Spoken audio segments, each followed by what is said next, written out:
Hello everyone, welcome back to my channel. Okay, so இன்னைக்கு நம்ம எதை பற்றி பார்க்க போகிறோம் அப்படின்னு பார்த்தீங்கன்னா Azure Databricks. ஸோ நான் Azure Databricksக்காக பார்த்தீங்கன்னா ஒரு செப்பரேட்டான ஒரு பிளேலிஸ்ட் நான் கிரியேட் பண்ணியிருக்கேன். ஸோ அதோட ஃபர்ஸ்ட் வீடியோ தான் இது. ஸோ இது பார்த்தீங்கன்னா இந்த Azure Databricksோட ஒரு இன்ட்ரோடக்ஷன் வீடியோ. ஸோ ஃபர்ஸ்ட் எடுத்தோன்னே பார்த்தீங்கன்னா Azure Databricksனா என்ன அப்படின்னு சொல்லிட்டு பார்க்கலாம். Azure Databricks is an Apache Spark based analytics platform. So இந்த டூலை யாரெல்லாம் யூஸ் பண்ணுவாங்க அப்படின்னு பார்த்தீங்கன்னா டேட்டா இன்ஜினியர்ஸ் யூஸ் பண்ணுவாங்க, டேட்டா சயின்டிஸ்ட் யூஸ் பண்ணுவாங்க, அப்புறம் டேட்டா அனலிஸ்ட் யூஸ் பண்ணுவாங்க. கிட்டத்தட்ட பார்த்தீங்கன்னா எல்லா டேட்டா ப்ரொஃபஷனல்ஸும் பார்த்தீங்கன்னா இந்த Azure Databricks அஷூரில் பார்த்தீங்கன்னா யூஸ் பண்ணுவாங்க. ஸோ இது எதனால இந்த டூல் ரொம்ப ஃபேமஸாக இருக்குது, ஏன் நிறைய பேர் இது யூஸ் பண்ணுறாங்க அப்படின்னு பார்த்தீங்கன்னா இதுக்கு நிறைய ஃபியூச்சர்ஸ் இருக்குங்க. ஸோ அது என்னென்ன ஃபியூச்சர்ஸ் அப்படின்னு சொல்லிட்டு நம்ம இப்போ பார்க்கலாம். ஸோ இந்த ஃபியூச்சர்ஸ்லேயே பார்த்தீங்கன்னா ரொம்ப முக்கியமான ஒரு ஃபியூச்சர் என்ன அப்படின்னு பார்த்தீங்கன்னா Apache Spark அப்படின்னு சொல்லிட்டு ஒரு கான்செப்ட் தான். ஸோ இந்த Apache Sparkனா என்ன அப்படின்னு பார்த்தீங்கன்னா it is an open source distributed processing system. மெயினாக பார்த்தீங்கன்னா இந்த பிக் டேட்டா ஒர்க் லோட்ஸுக்கு யூஸ் பண்ணுற ஒரு கான்செப்ட். ஸோ இந்த Apache Sparkல பார்த்தீங்கன்னா இந்த டேட்டாவெல்லாம் நீங்கள் ஒரு ப்ராசஸ் பண்ணும்போது அது டிஃப்ரெண்ட் பார்ட்டிஷனிங் டெக்னிக்ஸாக பிரித்து ப்ராப்பராக டிஸ்ட்ரிபியூட் பண்ணுவோம். அதனால பார்த்தீங்கன்னா நம்ம ஒரு டேட்டா வச்சு ரீட் பண்ணுறதா இருக்கட்டும், ப்ராசஸ் பண்ணுறதா இருக்கட்டும், ஸ்டோர் பண்ணுறதா இருக்கட்டும், இது எல்லாமே பார்த்தீங்கன்னா ரொம்ப ஃபாஸ்ட்டாக நடக்கும். ஸோ மெயினாக பார்த்தீங்கன்னா இந்த பிக் டேட்டா ஒர்க் லோட்ஸ்க்குலாம் பார்த்தீங்கன்னா இந்த Apache Spark ரொம்ப ஆப்டிமைஸ்டாக இருக்கும். ஸோ இந்த ஃபியூச்சர் நம்மளுக்கு Databricksல இருக்கனால இதுதான் பார்த்தீங்கன்னா நிறைய பேர் இந்த Databricks நம்ம யூஸ் பண்ணுறோம். மெயினாக பார்த்தீங்கன்னா டேட்டா டிரான்ஸ்ஃபர்மேஷன் பண்ணுறதுக்காக. ஏன்னா பார்த்தீங்கன்னா நம்ம டேட்டா இன்ஜினியர்ஸ்லாம் ஒரு மேசிவ் அமௌண்ட்ஸ் ஆஃப் டேட்டாவில் ஒர்க் பண்ணுவாங்க கரெக்டாக. ஸோ அந்த டேட்டாவெல்லாம் ப்ராசஸ் பண்ணுறதுக்கு நம்மளுக்கு ஒரு பெரிய கம்ப்யூட்டர் இன்ஜின் வேணும். ஸோ அதுதான் பார்த்தீங்கன்னா Apache Spark. ஸோ அது இருக்கனால பார்த்தீங்கன்னா இது ஒரு பெரிய ஃபியூச்சர் இன் Databricks. ஸோ இதனால் பார்த்தீங்கன்னா நம்ம Databricksல நம்ம ஹை பர்ஃபார்மன்ஸ் கம்ப்யூட் நம்ம கிரியேட் பண்ணிக்கலாம். இது நம்ம ஸ்பார்க் கம்ப்யூட் அப்படின்னு சொல்லலாம். ஸோ Databricksல பார்த்தீங்கன்னா நம்மளுக்கு ரிக்வயர்மெண்ட்ஸுக்கு தகுந்த மாதிரி நம்மளுக்கு தேவையான கம்ப்யூட் சைஸ் நம்ம கான்ஃபிகர் பண்ணிக்கலாம். நம்மளுக்கு ஒரு கம்ப்யூட் நம்மளுக்கு வேணும் அப்படின்னா நம்மளுக்கு ரொம்ப ஈஸி கிரியேட் பண்ணுறதுக்கு. ஸோ இதனால் பார்த்தீங்கன்னா நம்மளுக்கு எந்த ஒரு பெரிய ஒர்க் லோடாக இருந்தால் கூட பார்த்தீங்கன்னா நம்மளோட Databricksனால பார்த்தீங்கன்னா ஹேண்டில் பண்ண முடியும். ஸோ இந்த கம்ப்யூட் பவர்லாம் நம்மளுக்கு எதுலேருந்து கிடைக்குது அப்படின்னு பார்த்தீங்கன்னா நம்மளுக்கு மெயினாக பார்த்தீங்கன்னா ஸ்பார்க்கில் இருந்து தான் நம்மளுக்கு கிடைக்குது. ஸோ இதோட மெயின் இன்ஜின் பார்த்தீங்கன்னா ஸ்பார்க் தான். ஸோ என்ன ஒரு டேட்டா டிரான்ஸ்ஃபர்மேஷன் நீங்கள் பண்ணுறதா இருந்தாலும் பார்த்தீங்கன்னா நம்மளுக்கு ஒரு கம்ப்யூட் பவர் தேவை. ஸோ அந்த கம்ப்யூட் பவர் பார்த்தீங்கன்னா நம்மளுக்கு இந்த ஸ்பார்க் இன்ஜின்ல இருந்து தான் நம்ம கிரியேட் பண்ணுறோம் இன் Databricksல. ஸோ அடுத்து ஒரு பெரிய ஃபியூச்சர் என்ன அப்படின்னு பார்த்தீங்கன்னா நோட் புக்ஸ் அப்படின்னு சொல்லிட்டு ஒரு கான்செப்ட். ஸோ அந்த நோட் புக்கில் தான் பார்த்தீங்கன்னா நம்ம ஆக்சுவல் கோட்லாம் நம்ம அடிப்போம். ஏதாவது டேட்டா டிரான்ஸ்ஃபர்மேஷன் பண்ணுறதா இருக்கட்டும், அதுக்கப்புறம் பார்த்தீங்கன்னா ஏதாவது ஒரு மாடலை ட்ரெயின் பண்ணுறதா இருக்கட்டும், அதுக்கான லாஜிக்லாம் பார்த்தீங்கன்னா நம்ம இந்த நோட் புக் யூஸ் பண்ணி தான் நம்ம பண்ணுவோம். ஸோ இந்த நோட் புக்கோட ஃபார்மேட் என்ன அப்படின்னு பார்த்தீங்கன்னா செல் பை செல்லாக இருக்கும். ஸோ இந்த செல்லில் பார்த்தீங்கன்னா ஒரு செல்லையும் பார்த்தீங்கன்னா உங்களுக்கு என்ன ஒரு பர்டிகுலர் ஃபங்க்ஷன் நீங்கள் பெர்ஃபார்ம் பண்ணணும்னா அந்த பர்டிகுலர் ஃபங்க்ஷனுக்கு தேவையான கோடை மட்டும் நீங்கள் அடிச்சுட்டு அதோட அவுட்புட்டை நீங்கள் பார்த்துக்கலாம். ஸோ இதனால பார்த்தீங்கன்னா இது ரொம்ப ஈஸியாக இருக்கும் ஒர்க் பண்ணுறதுக்கு. ஸோ இது பார்த்தீங்கன்னா நம்மளுக்கு Azure Databricksல சப்போர்ட்டடாக இருக்குது. ஸோ அதுவும் பார்த்தீங்கன்னா ஒரு பெரிய பெனிஃபிட்ஸ் அப்படின்னு சொல்லலாம்.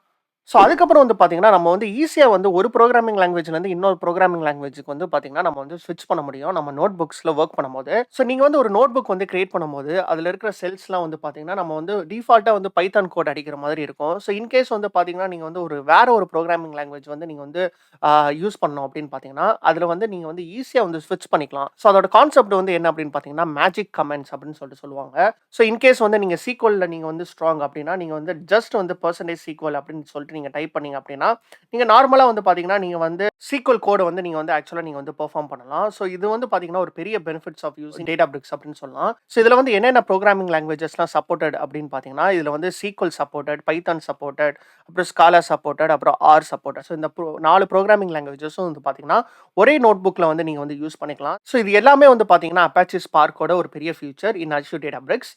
ஸோ அடுத்து என்ன மாதிரி ஃபியூச்சர்ஸ் இருக்குது அப்படின்னு பார்த்தீங்கன்னா ETLனா பார்த்தீங்கன்னா எக்ஸ்ட்ராக்ட் ட்ரான்ஸ்ஃபார்ம் லோட் அப்படின்னு சொல்லிட்டு.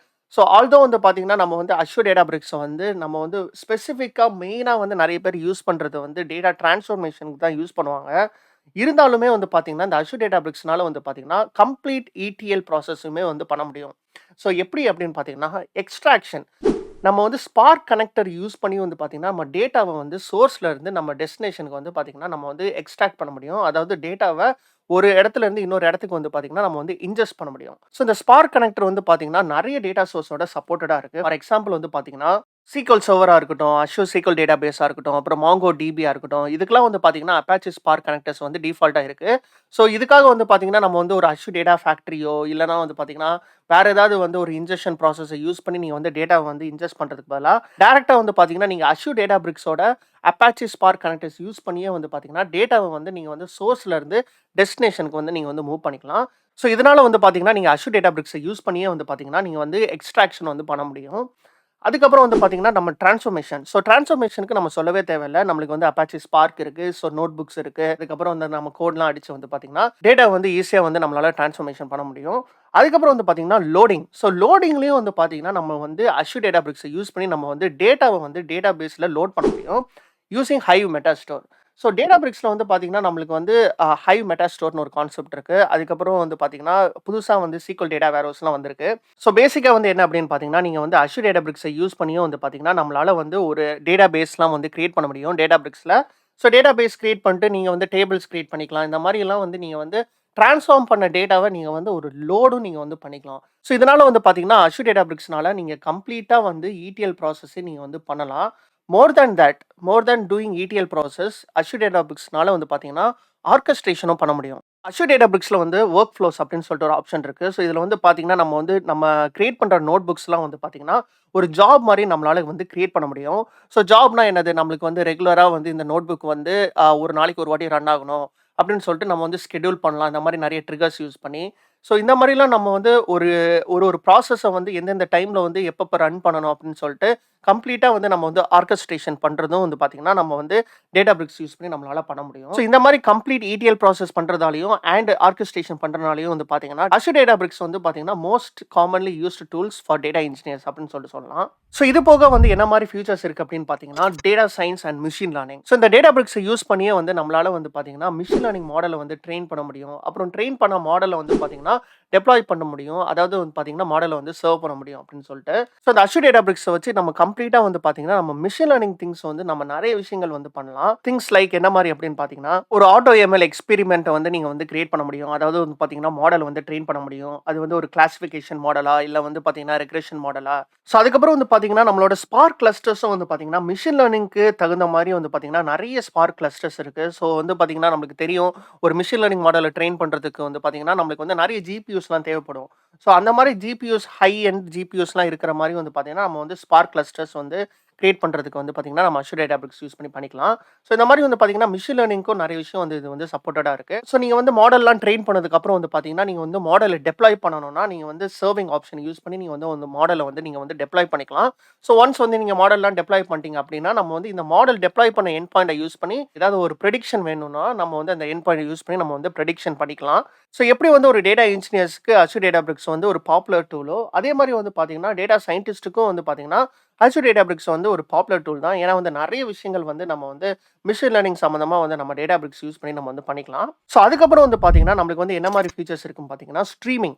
ஸோ Azure Databricks வந்து பார்த்தீங்கன்னா, ஸ்ட்ரீமிங்க்கு வந்து ஒரு பெர்ஃபெக்ட்டான ஒரு டூல் அப்படின்னு சொல்லலாம். இதுல வந்து நெறைய விஷயங்கள் வந்து நம்மளுக்கு வந்து இந்த ஸ்ட்ரீமிங் கேப்பபிலிட்டீஸ்ல வந்து சப்போர்ட்டட். ஃபார் எக்ஸாம்பிள் வந்து பார்த்தீங்கன்னா, ஸ்ட்ரக்சர்ட் ஸ்ட்ரீமிங் அப்படின்னு சொல்லிட்டு ஒரு கான்செப்ட் இருக்கு. இது வந்து Apache Spark based streaming solution தான். ஸோ இதனால வந்து பார்த்தீங்கன்னா, நம்மளுக்கு வந்து ஒரு near real time data injection வந்து கிடைக்கும். அதுக்கப்புறம் வந்து பார்த்தீங்கன்னா, இந்த ஸ்ட்ரீமிங் ஆப்ஷன் இருக்கனால வந்து பார்த்தீங்கன்னா, நம்ம நியர் ரியல் டைம் மெஷின் லேர்னிங்கும் வந்து நம்ம வந்து பண்ணிக்கலாம். ஸோ இந்த ஸ்ட்ரீமிங் ஆப்ஷன்ஸ்லாம் இருக்கனால வந்து பார்த்தீங்கன்னா, நம்ம டேட்டாவ வந்து நம்ம ஈஸியா வந்து ஃபாஸ்ட்டா வந்து நம்ம வந்து லோட் பண்ணிக்கலாம். இன்ஸ்டெட் ஆஃப் வந்து பார்த்தீங்கன்னா, நம்ம வந்து ஒரு ஸ்கெட்யூல் லோட் பண்றதா இருக்கட்டும், அதாவது பேட்ச் லோட் பண்றதா இருக்கட்டும், அந்த மாரிலாம் விஷயங்கள் பண்றதுக்கு பதிலா நம்ம வந்து இன்ஸ்டன்ட்டா வந்து நம்மளுக்கு வந்து ஒரு டேட்டா வந்து சோர்ஸ்லேருந்து நம்மளுக்கு வந்து டெஸ்டினேஷனுக்கு மூவ் பண்ணணும் அப்படின்னா, நம்மளுக்கு வந்து இந்த ஸ்ட்ரீமிங் ஆப்ஷன் யூஸ் பண்ணி நம்ம வந்து பண்ணிக்கலாம். ஸோ நம்ம ஃபியூச்சர் வீடியோஸ்ல வந்து பார்த்தீங்கன்னா, நம்ம வந்து இந்த ஸ்ட்ரீமிங்லாம் வந்து நம்ம வந்து எக்ஸ்ப்ளோர் பண்ணுவோம். ஸோ அதுக்கப்புறம் என்ன மாரி ஃபியூச்சர்ஸ் இருக்கு அப்படின்னு பார்த்தீங்கன்னா, நம்ம வந்து SQL எடிட்டர் அப்படின்னு சொல்லிட்டு ஒரு கான்செப்ட் இருக்கு. ஸோ எப்படி வந்து நம்ம டேட்டா இன்ஜினியர்ஸ்க்கும், டேட்டா சயின்டிஸ்ட்டுக்கும் வந்து பார்த்தீங்கன்னா, Azure Databricks ஒரு பெரிய ஒரு ஃபங்ஷனாலிட்டி டூலோ, அதே மாரி வந்து பார்த்தீங்கன்னா, டேட்டா அனலிஸ்ட் கூட வந்து பார்த்தீங்கன்னா, நம்ம வந்து இந்த Azure Databricksஸ சூப்பரா யூஸ் பண்ணலாம். ஸோ எதனால அப்படின்னு பார்த்தீங்கன்னா, Azure Databricksல வந்து பார்த்தீங்கன்னா, இந்த SQL எடிட்டர் அப்படின்னு சொல்லிட்டு ஒரு கான்செப்ட் இருக்கு. ஸோ கிட்டத்தட்ட வந்து பார்த்தீங்கன்னா, நம்மளோட on premise SQL server management studio இருக்குல்ல. ஸோ அந்த மாரி கிட்டத்தட்ட அதே மாரி வொர்க் ஸ்பேஸ் அப்படின்னு சொல்லிக்கலாம். ஸோ நம்மகிட்ட வந்து என்ன மாரி ஒரு டேட்டாபேஸ் ஸ்ட்ரக்சர் இருக்கோ, அதாவது என்னென்ன டேபிள்ஸ்லாம் இருக்கோ, அதெல்லாம் வந்து நம்ம வந்து ஈஸியா வந்து நம்ம குவெரி பண்ணி அனலைஸ் பண்ணிக்கலாம். ஸோ டேட்டா அனலிஸ்ட் வந்து பார்த்தீங்கன்னா, மோஸ்ட்டா வந்து இந்த SQL குவெரீஸ்ல டேபிளோட வந்து நம்மளுக்கு வந்து ப்ராசஸ் பண்றதுக்கு, அதுலேருந்து ஏதாவது ஒரு இன்சைட்ஸ் எடுக்கிறதுக்காக வொர்க் பண்ணுவாங்க. ஸோ அவங்களுக்கும் வந்து பார்த்தீங்கன்னா, இந்த மாரி ஒரு இன்டர்ஃபேஸ் இருக்கு. ஸோ அவங்க வந்து பார்த்தீங்கன்னா, இந்த Databricksல இருக்கிற இந்த டேபிள்ஸோடலாம் வந்து ஈஸியா இன்டராக்ட் பண்ண முடியும். யூசிங் வந்து பார்த்தீங்கன்னா, Databricks SQL அப்படின்னு சொல்லிட்டு ஒரு query லாங்குவேஜ் இருக்கு. அப்புறம் வந்து பார்த்தீங்கன்னா, ஸோ நார்மலா இருக்கிற Hive மெட்டா ஸ்டோர்லயும் வந்து பார்த்தீங்கன்னா, Spark SQLலாம் யூஸ் பண்ணி வந்து நம்ம டேட்டாபேஸ்ல இருக்க டேபிள்ஸ ஈஸியா வந்து அவங்களால query பண்ண முடியும். ஸோ இந்த மாரி ஃபீச்சர்ஸ்லாம் இருக்கனால வந்து பார்த்தீங்கன்னா, டேட்டா அனலிஸ்ட்டுக்கும் வந்து பார்த்தீங்கன்னா, Azure Databricks வந்து ஒரு காமன்லி யூஸ்ட் டூல் அப்படின்னு சொல்லிட்டு சொல்லலாம். ஸோ இது போக வந்து என்ன மாரி ஃபீச்சர்ஸ் இருக்கு அப்படின்னு பார்த்தீங்கன்னா, ஈஸி டூ கொலாபரேட்ங்க. ஸோ இந்த Azure Databricksஸ யூஸ் பண்ணி வந்து பார்த்தீங்கன்னா, எல்லாருமே வந்து டிஃபரெண்ட் டீம் மெம்பர்ஸ் வந்து ஈஸியா வந்து ஒரே வொர்க் ஸ்பேஸ்ல வந்து நம்ம வந்து வொர்க் பண்ணிக்கலாம். ஸோ இதுல வந்து பார்த்தீங்கன்னா, Git Integration வந்து சப்போர்ட்டட். ஸோ வந்து 2 விதமான ஒரு Git Integration இருக்கு. ஒண்ணு வந்து பார்த்தீங்கன்னா, GitHub அதுக்கப்புறம் வந்து பார்த்தீங்கன்னா, Azure DevOps Git. ஸோ நம்ம வந்து இந்த வொர்க் ஸ்பேஸோட ரீபோஸ யூஸ் பண்ணி வந்து பார்த்தீங்கன்னா, நம்ம வந்து ஈஸியா வந்து நம்ம GitHub கூடயோ இல்லன்னா வந்து Azure DevOps கூடயோ வந்து நம்ம வந்து ஈஸியா வந்து இன்டகிரேட் பண்ணிக்கலாம். இந்த மாரி இன்டகிரேட் பண்றனால வந்து பார்த்தீங்கன்னா, நம்ம வந்து மல்டிபிள் பீப்பிள் வந்து ஒரே வொர்க் ஸ்பேஸோட ஈஸியா வந்து கொலாபரேட் பண்ண முடியும். ஈஸியா வந்து வொர்க் பண்ண முடியும். ஸோ இது வந்து பார்த்தீங்கன்னா, one of the great futures of Azure Databricksன்னு சொல்லலாம். ஏன்னா வந்து கொலாபரேஷன் வந்து ரொம்ப முக்கியம் நம்ம வொர்க் பண்றதுக்கு. ஸோ அது வந்து பார்த்தீங்கன்னா, Databricksல சப்போர்ட்டடா இருக்கு. Which is really great. So இதெல்லாம் தான் வந்து பார்த்தீங்கன்னா, Azure Databricksஸோட ரொம்ப முக்கியமான ஒரு ஃபீச்சர்ஸ். ஸோ கண்டிப்பா வந்து பார்த்தீங்கன்னா, நீங்க வந்து ரொம்ப இன்ட்ரஸ்டடா இருப்பீங்க அப்படின்னு சொல்லிட்டு நான் நினைக்கிறேன். நீங்க வந்து ஒரு டேட்டா இன்ஜினியரா இருக்கலாம், இல்லன்னா ஒரு டேட்டா சயின்டிஸ்ட்டா இருக்கலாம், டேட்டா அனலிஸ்ட்டா இருக்கலாம். ஸோ எல்லாருக்குமே வந்து பார்த்தீங்கன்னா, இந்த Azure Databricksஸ பத்தி கண்டிப்பா வந்து ஒரு நாலேட்ஜ் இருந்தா வந்து பார்த்தீங்கன்னா, கண்டிப்பா வந்து நீங்க வந்து இத யூஸ் பண்றதுக்கு நெறைய வாய்ப்பு இருக்கு. ஸோ இப்போ வந்து Azure Databricksனா என்ன அப்படின்னு சொல்லிட்டு ஒரு குயிக்கான ஒரு ஓவர்வியூ கிடைச்சிருக்கும் அப்படின்னு சொல்லிட்டு நான் நம்புறேன். ஸோ அடுத்த வீடியோல வந்து என்ன அப்படின்னு பார்த்தீங்கன்னா, நம்ம வந்து எப்படி வந்து ஒரு Azure Databricks வொர்க் ஸ்பேஸ கிரியேட் பண்றது அப்படின்னு சொல்லிட்டு நம்ம வந்து பார்க்கலாம். ஸோ இந்த வீடியோ பிடிச்சிருந்துச்சுன்னா லைக் பண்ணுங்க, ஷேர் பண்ணுங்க, சப்ஸ்கிரைப் பண்ணுங்க. ஸோ இன்னொரு வீடியோல பார்க்கலாம். Until then cheers. பாய்.